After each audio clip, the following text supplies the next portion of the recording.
ఈ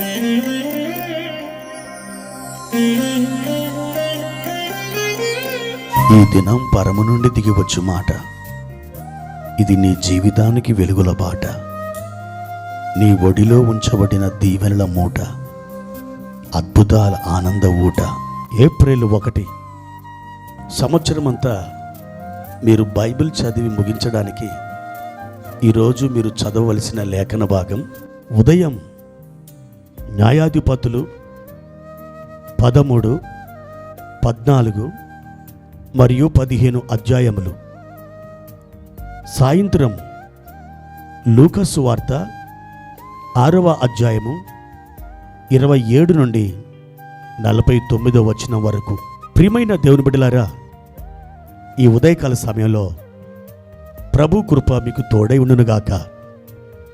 ఈరోజు ప్రభువారు మనల్ని ఒక క్రొత్త నెలలోకి తీసుకుని వచ్చాడు. గడిచిన నెలంతా కూడా ఆయన మీకు తోడయుండి మీకు సహాయం చేసి మీ ఇరుకులలో నుండి ఆయన మిమ్మల్ని విడిపించి, ఆయన మీ బలహీనతల్లో నుండి మిమ్మలను ఉత్సాహభరితమైన కృపలోనికి నడిపించి ఈ దినమున మీరు ఉన్నట్లుగా ఆయన ఆశీర్వదించారు. అట్టి ప్రభువుకు మహిమ, ఘనత, ప్రభావాలు చెల్లునుగాక. ఈ ఏప్రిల్ మాసమంతా కూడా మీరు కృపాక్షేమములతో వర్ధిల్లి మీరు కోరిన రేవుకు చేర్చబడి విజయవంతమైనటువంటి ఆశీర్వాదాన్ని మీరు సొంతం చేసుకోవాలని దేవుని ఎదుట మీ కొరకు ప్రార్థన చేస్తున్నాను. మీకు ఈ మాసమంతయు క్షేమము కలుగునుగాక. ప్రియమైన దేవుని బిడ్డలారా, ఈ ఉదయకాల సమయంలో ప్రభువారు మనకు ఏర్పరిచిన వాక్య భాగాన్ని చదువుకుందాం. యోహాను సువార్త 5వ అధ్యాయము 5, 6 వచనాలు. అక్కడ 38 ఏండ్ల నుండి వ్యాధిగల యొక్క మనుషుడుండెను. యేసు వాడు పడినట చూచి వాడప్పటికి బహుకాలము నుండి ఆ స్థితిలో ఉన్నాడని ఎరిగి స్వస్థపడగోరుచున్నావా అని వాణ్ణి అడిగాను. ప్రియమైన దేవుని బిడ్డలారా, యెరూషలేములో గొర్రెల ద్వారం దగ్గర బేతస్తా అనే పేరు కలిగిన ఒక కోనేరు ఉన్నది. ఆ కోనేటి పక్కన 5 మంటపాలున్నాయి. ఆ మంటపాలలో విస్తారమైనటువంటి రోగులు, కుంటివారు, ఓచకాలు చేతులు కలిగిన వాళ్ళు, గూనివారు, గ్రుడ్డివారు, అంగహీనులు, రకరకాల వ్యాధిగ్రస్తులు ఆ మంటపాలలో దినాల తరబడి వారు ఎదురు చూస్తున్నారు. దేనికోసం వారు ఎదురు చూస్తున్నారు? ఆ కోనేటి దగ్గరికి ఒక దేవదూత అప్పుడప్పుడు దిగివచ్చి ఆ నీళ్లను కదిలిస్తూ ఉంటుందట. మొదట ఆ నీళ్లు కదిలింపబడినప్పుడు ఏ వ్యాధిగ్రస్తుడు వచ్చి అందులోకి దిగుతాడో వెంటనే అతడు బాగైపోతాడు. రెండో వాడు వస్తే అతనికి స్వస్థత లేదు. ఎందుకు లేదంటే దేవదూత ఒక్కసారి దిగివచ్చి ఆ నీళ్ళని కదిలించినప్పుడు ఎవరైతే మొదట దిగుతారో ఆ ఒక్కడికి మాత్రమే స్వస్థత. అయితే ఆ రోజున 100 మంది బాగుపడాలంటే ఆ కోనేటిలోకి 100 సార్లు ఆ దూత దిగివచ్చి ఆ నీళ్లను కదిలించాలి. ప్రియ దేవుని బిడ్డలారా, దూత వస్తున్నాడు, బాగుపడేవారు బాగుపడుతున్నారు, వెళ్ళేవారు వెళుతున్నారు, వచ్చేవారు వస్తున్నారు. కానీ అక్కడ ఒక వ్యాధిగ్రస్తుడున్నాడు. 38 సంవత్సరాల నుండి వాడు ఆ వ్యాధితో బాధపడుతున్నాడు. ప్రియమైన దేవుని బిడ్డలారా, జీవితంలో సగభాగం వాడు రోగంతోనే గడిపేశాడు. యేసు ప్రభు శిలువ మీద చనిపోయే నాటికి 33.5 సంవత్సరాలు.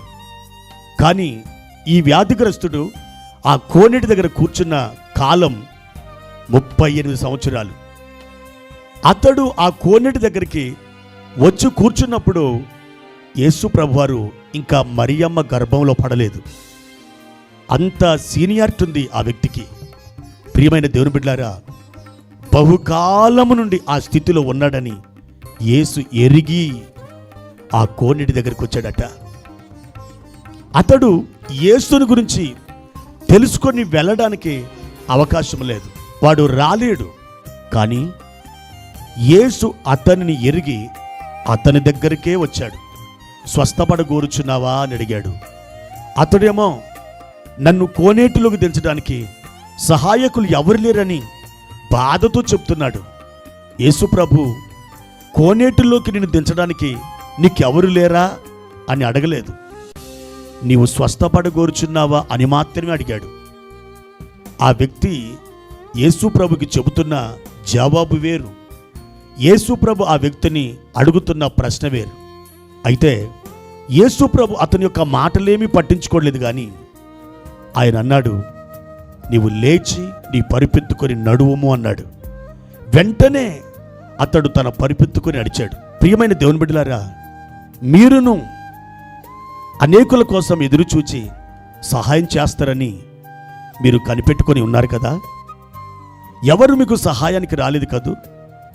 అయితే ప్రభువారు ఈ ఉదయకాలం మిమ్మల్ని చూస్తున్నారు. ఆయన మీ దగ్గరకు వచ్చి చెప్తున్నాడు, బిడ్డా, బాగుపడాలని ఆశపడుతున్నావా? నీవు వర్ధిల్లాలని కోరుచున్నావా? నీకు జయం కావాలని ఇష్టపడుతున్నావా? నీవు అద్భుతంగా కృప మీద కృప పొందుకోవాలని నీవు ఆశిస్తున్నావా? ప్రభువారు నిన్ను అడుగుతున్నారు. ప్రభుతో చెప్పు, ప్రభువా, స్వస్థపడాలని ఆశిస్తున్నాను. ప్రభువా, బలం పొందాలని ఆశిస్తున్నాను.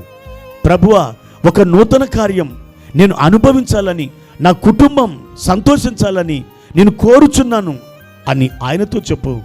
తప్పకుండా ఈరోజు నీ కొరకు ఒక మహిమగల కార్యం పరలోకములో దేవుడు ప్రారంభించబోతున్నాడు. అక్కడ ప్రారంభిస్తే ఇక్కడ కార్యం స్థాపించబడుతుంది, కార్యం సిద్ధిస్తుంది. కనుక విశ్వాసముతో ప్రభుతో చెప్పు, అయ్యా, నేను నిన్ను విశ్వసిస్తున్నాను, నాకు నీ కృప కావాలి, నీవు నన్ను ఆశీర్వదించు, నీవు నన్ను బాగు చెయ్యి, నీ సాక్షిగా ఈ లోకంలో జీవిస్తాను. ఈ నిబంధన ప్రభుతో నువ్వు చేసినప్పుడు నిశ్చయముగా ఈ రోజున ఏదో ఒక గొప్ప కార్యం నీ జీవితంలో చోటు చేసుకుంటుంది. అట్టి కృప దేవుడు నీకు అనుగ్రహించునుగాక. ప్రార్థన. పరిశుద్ధుడైన తండ్రి, ప్రేమ కలిగిన దేవా, మీ ఘనమైన నామానికి వందనాలు. ఈ ఉదయకాల సమయంలో మీరే మా యుద్ధకొచ్చి మీరు మమ్మల్ని అడుగుచున్నారు. స్వస్థపడ కోరుచున్నావా? దీవెన కోరుచున్నావా? విడుదల కావాలని అడుగుచున్నావా?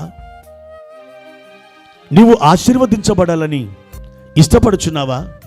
అవును. ఇట్టి మీ యొక్క స్వరాన్ని విని, ప్రభు, మీరు మాకు అది దయచేయాలని మేము ఆశించి మీ సన్నిధిలో ప్రార్థిస్తున్నాం. అయ్యా, మీ హస్తము చాపి ఈరోజు మా ప్రియులు ఒక అద్భుతమైన దీవెన పొందుకోవడానికి మీరు నడిపించుమని యేసు నామములో ప్రార్థించి వేడుకుంటున్నాను తండ్రి. ఆమెన్.